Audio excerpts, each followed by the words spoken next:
Studying ancient Eastern wisdom helps unlock the door to thinking, broaden horizons, and add another dimension to problem solving. It allows us to apply different wisdoms in handling various relationships and situations in reality.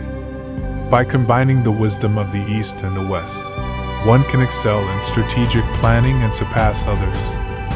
The emergence of mythology, intertwined with early human struggles for survival in nature, led to explanations of natural phenomena through reasoning and imagination. However, due to the limited knowledge in ancient times, they often carried a mysterious aura. Besides the inherent mystique of myths themselves, one can find certain commonalities and coincidences in myths across different civilizations and cultures. For instance, the creation of humans from clay and ancient floods, among many other examples. Today, I'd like to discuss with you some intriguing coincidences present in myths from both the East and the West. The three most famous questions in the history of human philosophy are: who am I? Where do I come from? Where am I going? Don't assume that these questions were only pondered by us modern folks. People of ancient civilizations contemplated them too. Therefore, in the early civilizations of humanity, remarkably similar myths about the creation of humans from clay emerged. That is, humans were initially fashioned from mud. In ancient Chinese mythology, it's believed that Noah, in the image of herself, created humans from clay, thus establishing human society. In the Bible, God, in his own image, formed a man from the dust of the ground and breathed life into his nostrils. With this spirit, the man came to life.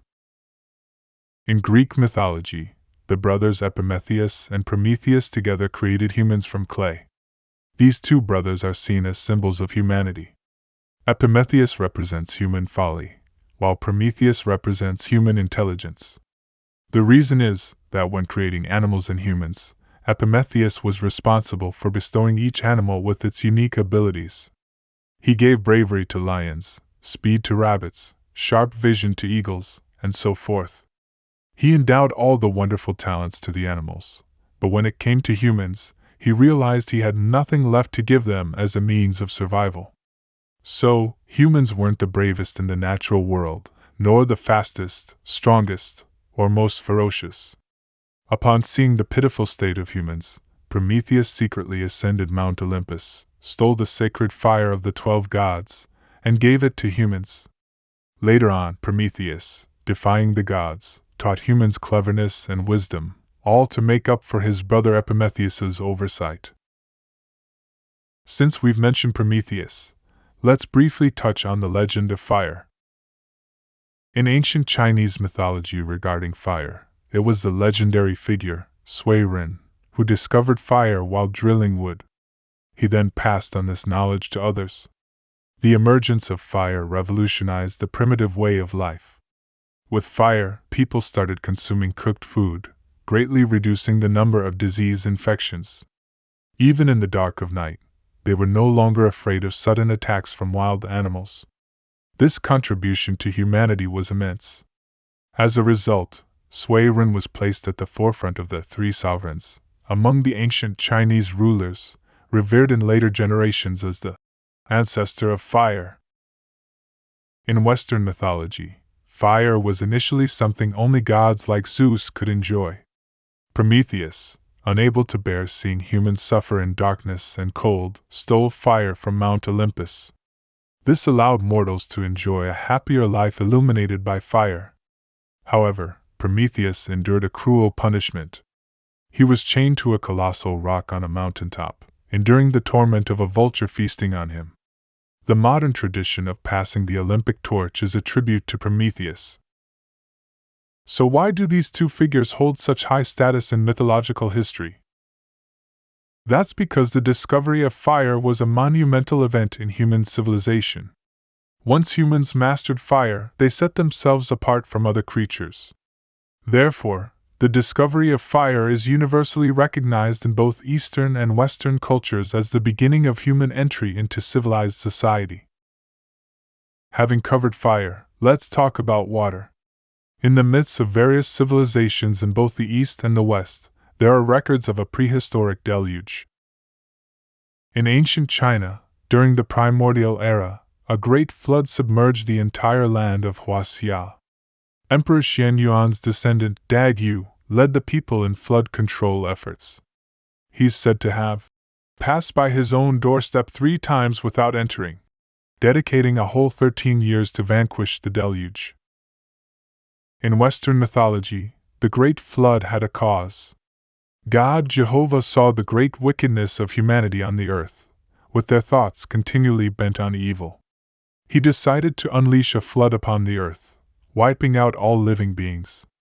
The Bible recounts that God chose Noah, instructing him to build a large ark and bring 1 pair of every creature under the heavens on board, preserving a seed of life for the post-flood world.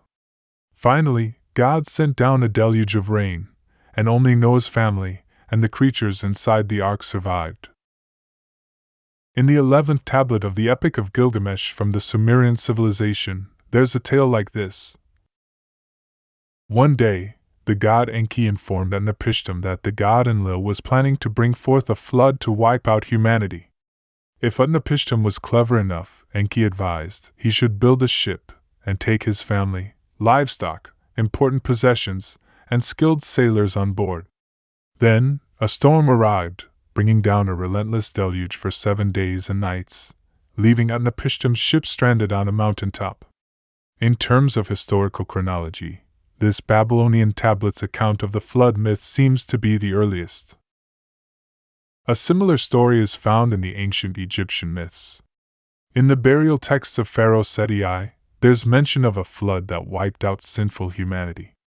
Chapter 175 of the Egyptian Book of the Dead explains that the disaster was caused by the lunar deity Thoth accusing humanity of their wrongdoings.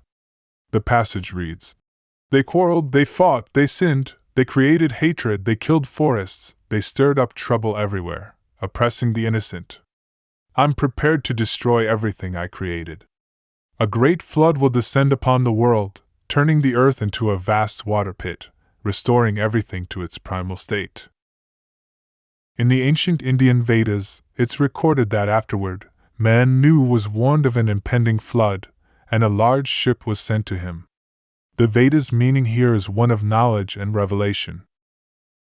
In the Popol Vuh, the sacred text of the Maya civilization, the leading deities, Hurricane, Huracan, Kukulkan, Spyakok, and Zmucain, convened and deliberated. Huracan was the god in charge of wind, storms, and fire, giving rise to the term hurricane. They decided that while animals had been created, humans had not yet come into being. So, these deities decided to craft humans from wood carvings. Before long, these humans, lacking reverence, angered the gods. Thus, the deities convened and resolved to destroy humanity. Ultimately, in line with Huracan's will, the waters surged dramatically, a massive flood rushed through the forests, and all the wooden humans were submerged. Therefore, we can observe that from Asia to Africa, and then to the Americas, without exception, flood narratives have been preserved in myths. However, these coincidences don't necessarily indicate direct cultural exchange between different ancient peoples. It's possible that because ancient humans generally inhabited riverbanks and delta regions, which were fertile and provided essential water sources, they were also prone to flooding when precipitation increased. Hence, the emergence of flood myths across different cultures seems logically reasonable. Now let's talk about the accounts of the sacred trees. In Chinese civilization, it's believed that the Jian Mu serves as a bridge connecting heaven, earth, and gods. Emperors like Fu Xi and other sovereigns used this sacred ladder to travel between heaven and earth. Similarly, Norse and Finnish mythology, they also have the world tree, referred to as the cosmic tree, and the axis mundi. The branches and limbs of this colossal tree form the entirety of the world. Throughout the mythological systems of various countries, the race of giants has always been an indispensable element. In Chinese, Greek, and Norse myths, giants and titans play prominent roles. In ancient Chinese mythology, notable giants include Pan Gu and Kwa Fu. Kwa Fu, for instance, was the leader of the giants who once chased the sun and died of thirst. In Greek mythology, there were the 12 Titans. Among them were Prometheus and Epimetheus, both belonging to the second generation of Titans. In Norse mythology, after the giants were defeated, the gods used the body of the primordial giant Ymir to fashion the earth and sky. The name, Ymir, from the anime series Attack on Titan, is derived from this. Next, let's discuss dragons and serpents.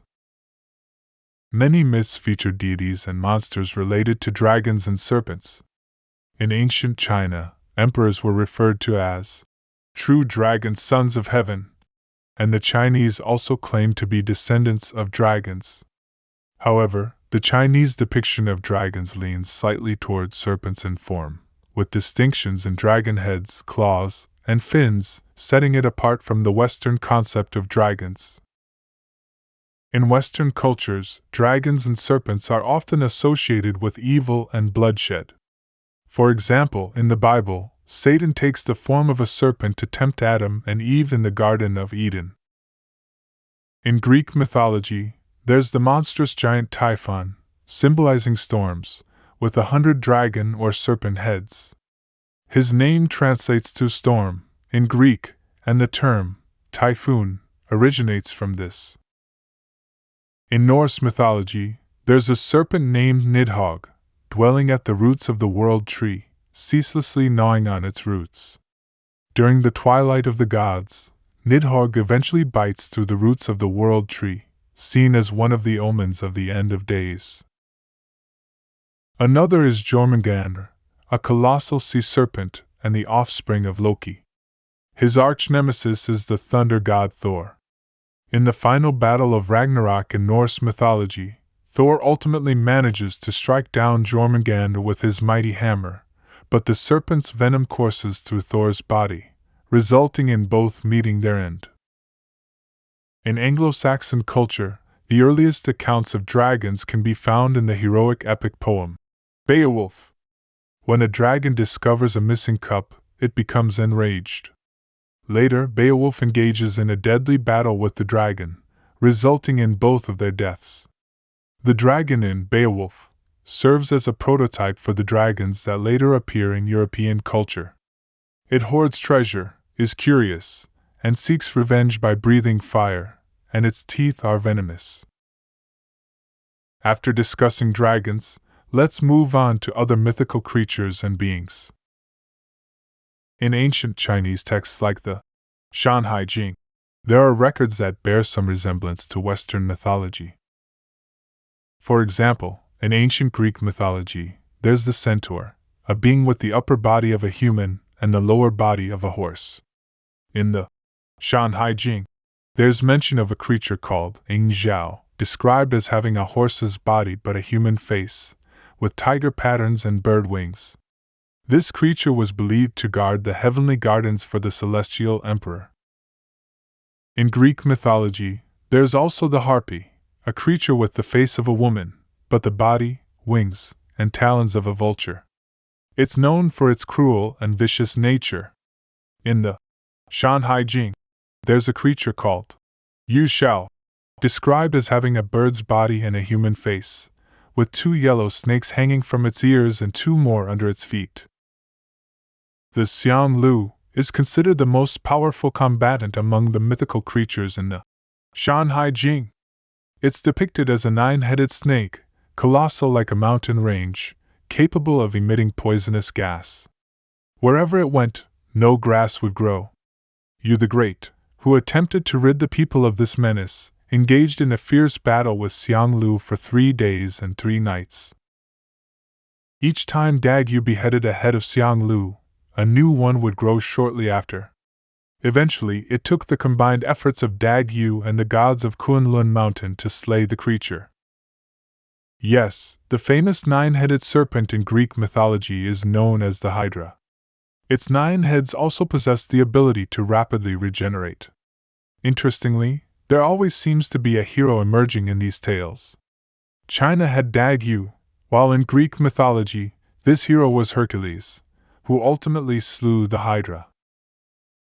Apart from these mythical creatures, there are similar stories in both Eastern and Western myths that convey comparable meanings. In ancient China, there's the story of Wu Gang chopping the cassia tree, endlessly wielding his axe, yet never managing to bring it down. In the Western narrative, there's Sisyphus, condemned to the harshest punishment, eternally pushing a boulder up a hill, only to have it roll back down, repeating the cycle endlessly. Though it may seem like they're engaged in futile efforts, both Eastern and Western myths feature tales of individuals persevering in seemingly hopeless circumstances, raising a philosophical question worth exploring. Lastly, let's touch on the concept of a week, which is based on a 7-day cycle in both Eastern and Western cultures. In ancient China, the 5 elements, metal, wood, water, fire, earth, were considered the core elements composing everything in the world. These were also used to name the other 5 major planets. Jin, metal, corresponds to Venus; Mu, wood, to Jupiter; Shui, water, to Mercury; Hua, fire, to Mars; and Tu, earth, to Saturn. Coupled with the moon and the sun, they formed the 7 luminaries. This 7-day cycle has persisted in Japan to this day as a way of designating the days of the week. In the West, the concept mainly stems from the Bible, where God created the world in 6 days and rested on the 7th. The myths we see today have undergone thousands of years of evolution and adaptation, accumulating layers of meaning and richness over time. Primitive myths are generally categorized into 5 types: creation myths, ancestor myths, disaster myths, war myths, and invention and creation myths. When we integrate the original myths of all human cultures and classify them according to these 5 categories, we find that many of them share common elements. This might be because the fundamental questions that humanity seeks to answer are universal.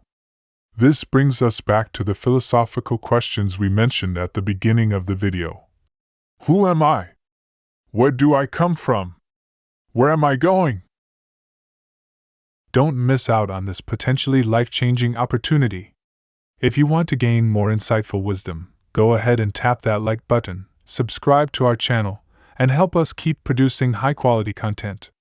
And don't forget to click the bell icon below the video, so you'll be the first to receive our latest updates, and never miss a chance to enhance yourself.